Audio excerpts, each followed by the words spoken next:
What's up guys? In this video I will give you 8 tips for how to sell any of your shit online. How to make a good ad. That's what this video is all about, and I can almost guarantee you that you will get your shit sold if you follow these tips. 8 of them. Who am I to give you tips for how to sell stuff? Well, I've actually been dealing a whole lot online. I'm 30 years old, and for at least 20 of those years I've been selling and buying stuff. Probably have made over $10,000 flipping things. So I do know how to make a good ad. So let's get to it. Know the value of what you are trying to sell. Now, just because your perceived value of something may be close to zero, it does not mean that there is a person out there that are willing to pay good money for what you want to get rid of. You may have bought something like super cheap and then you think, yeah, it doesn't matter. But you should always maximize how much you can get out of something. So do the research, look at similar objects and see how they are priced. Now, if there's a unique item you have, then it's harder. But you can always find something. And of course, when you're looking into estimating the value of what you are selling, you need to take into consideration the condition of the object. Invest a couple of minutes to clean your item up. That will have a great payoff on the end price. It just looks fresh and new, and it also sends out the picture of how you have taken care of your item.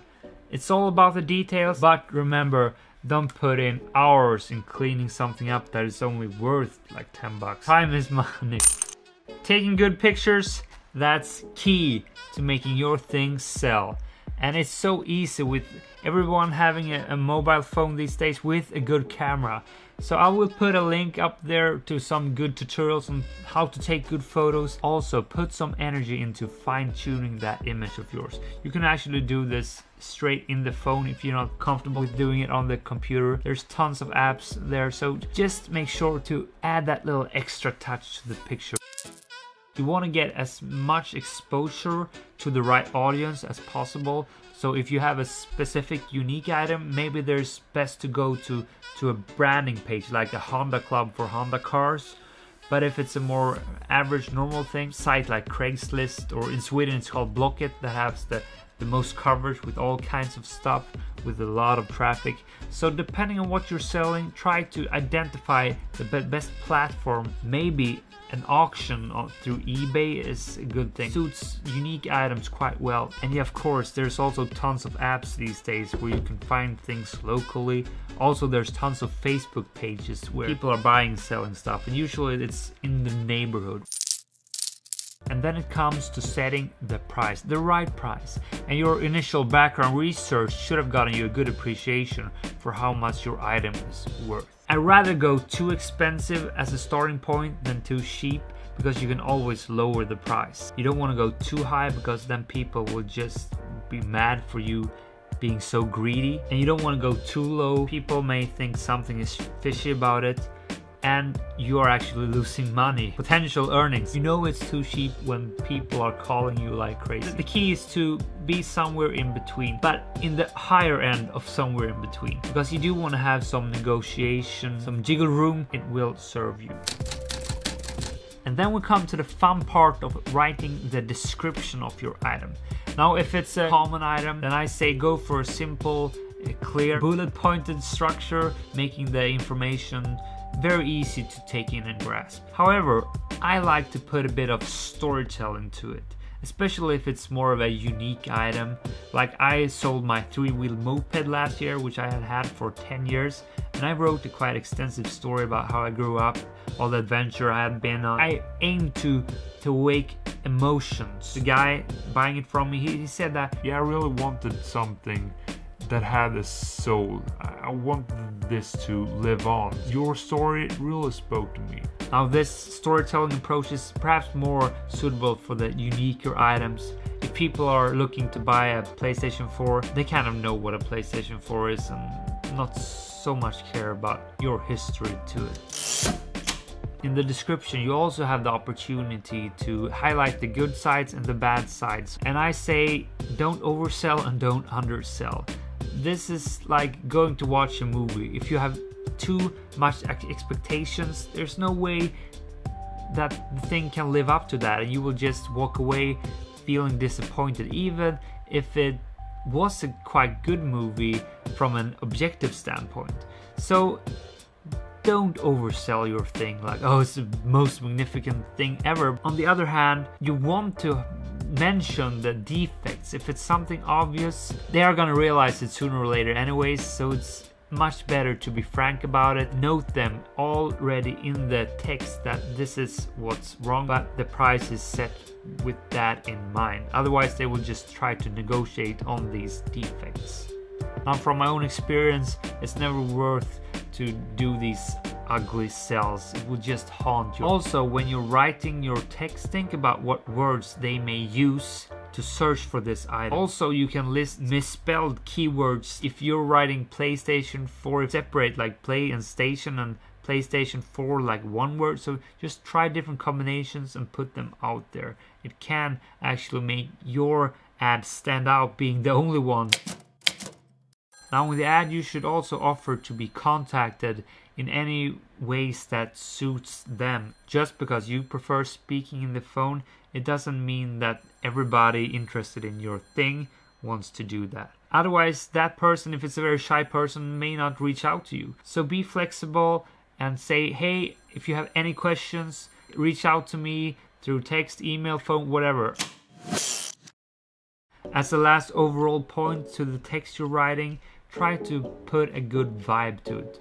Try to be positive, try to have a bit of humor, perhaps not overdoing it. That is at least something that has worked great for me. When I read an ad that has that vibe to it, I just want to call that person, because in worst case scenario, I might just have a good conversation. And don't scare people away with like, oh, don't call me, don't do this, don't do that. Just put out a good vibe. So the ad is posted, it is out there in the world, share it on social media, try to get as much exposure as possible, and so the wait begins. But when a person do reach out to you, you want to be able to pick up that phone or answer that message. The phone is ringing, but you're not picking up because you have more important things to do. However, what you haven't considered is that phone ringing right now might be the only person that wants to buy your thing. He or she had just gotten so emotionally attached to the thing, but now an hour later, the objectivity stroke, the sense of clarity and impulsivity was lost, and you have lost that sell. People get emotional attached to things, and these emotions may come like that, but they may also disappear like that. So when and if a person calls, be able to pick up that phone and act on that person's instinct. I know from own experience that I've called, no one picked up, and then 1 hour later I didn't want to buy it anymore. It was just emotions I acted on, and that is a real thing you need to take into consideration. Be available, especially close to when you put the ad out there. Have time in your favor. You see, there may only be one person that wants to buy what you're selling, and that one person may not see your ad until another 2 or 3 weeks. This has happened to me plenty of times. Now, a little example of this is when I bought a computer screen last year for 10 bucks. It was worth like 50 bucks perhaps. But the guy also gave me some computer stuff that he just wanted to get rid of. One of these things being a laptop dock station, you know, where you put the laptop. I knew that it was quite expensive, but it was not an easy sell. It's not a lot of people that want that kind of thing. I put the thing out for like 70 bucks, I think. 3-4 weeks went by, nothing happened. But then one guy called and he paid exactly what I wanted for it. That's the power in having the patience to wait for the right person. Now, he may not always show up, but then you can put in a new ad and perhaps lower the price. But so the sell, the actual contact with the person, is, if you ask me, the most fun thing with selling something. This is an opportunity to practice social skills, building rapport, connecting with people. It may actually lead to some great moments, and I've gotten to know tons of great people through selling and buying stuff. So take this opportunity to just practice the art of building connection with random people. Decide to make it fun. And even if you don't enjoy these kinds of situations, you need to make an effort to at least try to build something, to make the person like you. Also, if you have created something good, it's harder for that person to try and push the price down, because he or she may not want to roughen the feathers when you have this good thing going. That's how it works, trust me. I've been there, I've experienced it. But honestly, just try to have fun with it, be friendly, try to enjoy the situation. And a good deal always results in two persons being satisfied. So go out there or go into the closet and sell these things of yours that you don't use anymore. It may bring you a good moment, it may bring you some money, it may free your mind from clutter, because we have too many shitty things laying around anyways. And I hope you enjoyed these tips. And I put out this video because this week my challenge is to sell away as much things as possible, because I'm on a quest to live the life I want to live. I'm super tired and I don't want to have too much things laying around. And also I need to improve my business skills. So what a good opportunity to practice that. My name is Alexander Nilsson. Make sure to check out my other stuff. I got tons of videos down there on personal development and facing fears. That's my deal, that's what I love doing, besides selling and buying stuff. With those words, I'm gonna wish you a great evening, great day. One last thing, I would like to know what you are gonna sell next. And subscribe. Boom, ciao.